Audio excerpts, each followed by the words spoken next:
नमस्कार दोस्तों आज हम फ्री योर माइंड सीरीज़ में बात करेंगे अपने दिमाग को खुला रखने की एक बड़ी इफ़ेक्टिव टेक्निक की। और ध्यान से सुनिएगा, शुरुआत में ये टेक्निक आपको काफ़ी काउंटर इंट्यूटिव या काफ़ी अजीब सी लग सकती है। और ये टेक्निक ये है कि हमें किसी भी आइडियोलॉजी के प्रति पूरी तरह से कमिटेड नहीं हो जाना चाहिए। अब आप कहेंगे कि अरे आइडियोलॉजी तो मेरा सिद्धांत है, वो तो मेरे प्रिंसिपल्स हैं, अगर मैं कमिटेड नहीं हुआ तब तो मैं बहुत वीक प्रिंसिपल्स वाला आदमी हो गया या मैं बड़ा अपॉर्चुनिस्ट टाइप का हो गया। तो ध्यान दीजिए कि ये सारी की सारी चीज़ें कि आपको प्रिंसिपल्स को एक बार पकड़ करके उनके साथ ही चिपके रहना है, या अगर आप अपने प्रिंसिपल्स चेंज करते हैं या अपने आइडियाज़ चेंज करते हैं तो वो एक बुरी बात है और आप जो हैं अपॉर्चुनिस्ट हो गए। ये सारी की सारी चीज़ें इस ट्रेनिंग का पार्ट भी हो सकती हैं जो हमें इस चीज़ के लिए प्रेरित करती है कि आइडियोलॉजीज़ के प्रति लॉयल हो जाओ। तो ये सारी की सारी चीज़ें प्रोग्रामिंग का भी हिस्सा हो सकती हैं। इस थॉट को अपने दिमाग में रखिएगा। अब आते हैं कि आइडियोलॉजीज़ के साथ में कमिटेड क्यों नहीं होना चाहिए। पहला कारण तो ये है कि जैसे ही आप किसी भी आइडियोलॉजी के प्रति कमिटेड हो गए, आप कन्फर्मेशन बायस का शिकार बन गए। उसके बाद आप सच्चाई नहीं देखते हैं, उसके बाद आप सिर्फ उसी आइडियोलॉजी के कन्फर्मेशंस देखते हैं। हम पहले भी कई बार बात कर चुके हैं, कन्फर्मेशन बायस जंगल में सरवाइव करने के लिए बड़ी इफेक्टिव स्ट्रेटजी थी कि एक बार हमारे दिमाग में जो मेंटल मॉडल बन गया उसी को स्ट्रेंथन किए जाना है, उसी के ऊपर चिपके रहना है। आज जब हम अपार्टमेंट्स में रहते हैं, जब तमाम तरह का मीडिया के साथ में हम एक्सपोज्ड होते हैं, कन्फर्मेशन बायस उतनी अच्छी स्ट्रेटजी नहीं रह जाती, बल्कि ये हमें अच्छा सोचने से, गहरा सोचने से, अपने दिमाग को खुला रखने से दूर करती है। देखिए, दिमाग को फ्री और माइंड का ऑब्जेक्टिव क्या है? ऑब्जेक्टिव यह है कि मैं दुनिया का सच समझ सकूं, दुनिया कैसे ऑपरेट करती है उसको समझ सकूं। लेकिन अगर मैं किसी आइडियोलॉजी के कन्फर्मेशन में फंस गया तो फिर मैं उसका एग्जैक्ट उल्टा ही कर रहा होता हूं। मेरा जो टारगेट था कि मैं दुनिया को समझूंगा या दुनिया कैसे काम कर रही है उसके बारे में अपनी कुछ इंसाइट्स बनाऊंगा, वो काम पीछे छूट जाता है। हम उस आइडिया के कन्फर्मेशन ढूंढने लग जाते हैं।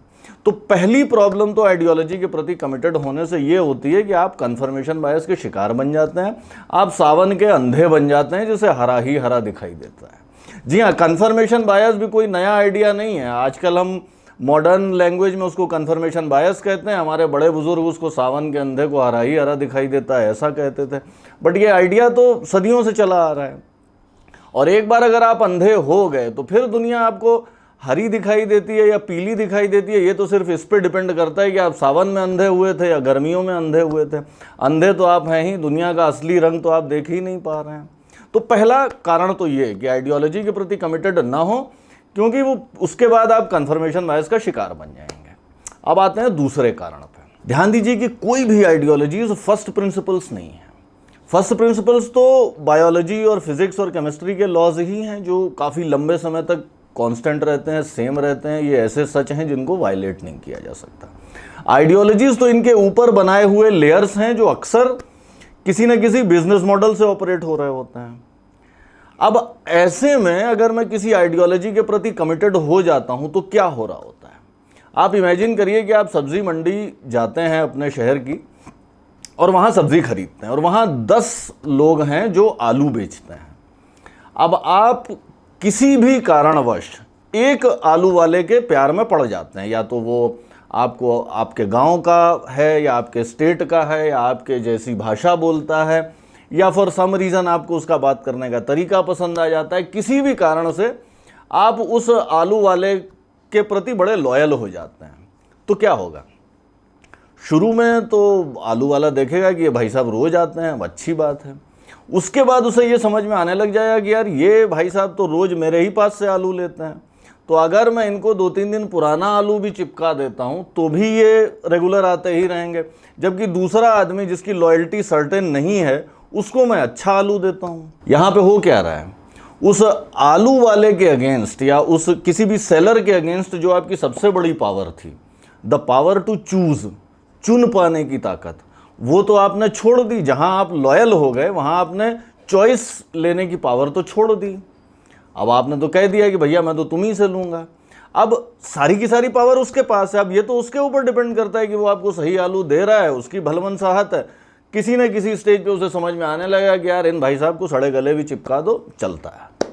तो दूसरा कारण ये होता है कि जो आइडियोलॉजीज के ऊपर लोग बैठे हुए हैं, जो उस बिजनेस मॉडल को रन कर रहे होते हैं, उनको भी ये समझ में आता है कि जो बहुत ज़्यादा कमिटेड सेगमेंट है, जो लोग पूरी तरीके से इस आइडियोलॉजी के कमिटेड सिपाही बन गए हैं, उनको अपने फ़ायदे नुकसान से भी कोई मतलब नहीं है। उनको अगर नुकसान होता भी रहेगा, उनको अगर मैं सड़ा आलू देता भी रहूँगा, तो भी वो मेरे ही पास आएंगे, वो मेरे लॉयल सिपाही बन चुके हैं। जहां आप किसी भी आइडियोलॉजी के प्रति लॉयल होते हैं, आप उसके अगेंस्ट जो आपकी एकमात्र पावर थी चॉइस लेने की, वो आप छोड़ देते हैं। बैलेंस ऑफ पावर आपके अगेंस्ट हो जाता है, और ऐसी स्थिति में आपके साथ अच्छी चीज़ें तो नहीं ही हो सकती। और इसीलिए दोस्तों, अगर आप वाकई अच्छा सोचना चाहते हैं, अपने दिमाग को फ्री रखना चाहते हैं और दुनिया की सच्चाई को समझना चाहते हैं, ये इनसाइट्स बनाना चाहते हैं कि दुनिया कैसे काम करती है, तो फिर आपको इस चीज़ को ध्यान में रखना पड़ेगा कि किसी भी लॉयल्टी के प्रति मैं पूरी तरीके से कमिटेड ना हो जाऊं।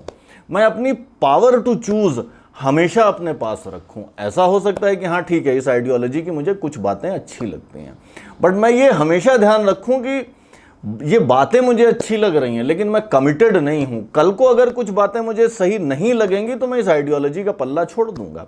या मुझे इस आइडियोलॉजी में ये 4 चीज़ें अच्छी लगती हैं, इसके ऑपोजिट आइडियोलॉजी में मुझे 2 चीज़ें अच्छी लगती हैं, तो मैं इन दोनों चीज़ों को अच्छा लगा सकता हूँ। ज़रूरी नहीं है कि मुझे इसी में से सारा कुछ सेलेक्ट करना है। दोस्तों, चूज़ करने की, चुनाव करने की, चॉइस लेने की ये साइकोलॉजिकल फ्रीडम, जिसमें डिस्कार्ड करने की फ्रीडम भी शामिल है कि अगर मुझे ये आइडियोलॉजी नहीं पसंद आई तो मैं इसको डिस्कार्ड भी कर सकता हूँ, और उससे ऐसा नहीं होगा कि मैं तो एक बेकार आदमी हूँ या मेरे कोई प्रिंसिपल्स नहीं है, ऐसा कुछ नहीं होगा। अगर हम इस फ्रेम ऑफ माइंड में होते हैं तो फिर हम ज़्यादा अच्छा सोच सकते हैं। जो फैक्ट्स या डेटा हमारे पास आते हैं उनको हम ऑब्जेक्टिवली स्टडी कर सकते हैं, और इस चीज़ की संभावना बढ़ जाती है कि हम लाइफ के प्रति, हम अपनी दुनिया के प्रति ज़्यादा एक्यूरेट इंसाइट्स बना पाएंगे। दोस्तों, आज के एपिसोड में इतना ही। अगर आपको ये एपिसोड अच्छा लगा तो दोस्तों के साथ शेयर करिए, लाइक और कमेंट करिए, और अगर आपने अब तक सब्सक्राइब नहीं किया है तो सब्सक्राइब करिए और इस बेल आइकॉन को भी दबाइए। जल्दी मिलते हैं एक नए एपिसोड के साथ, तब तक के लिए बाय बाय।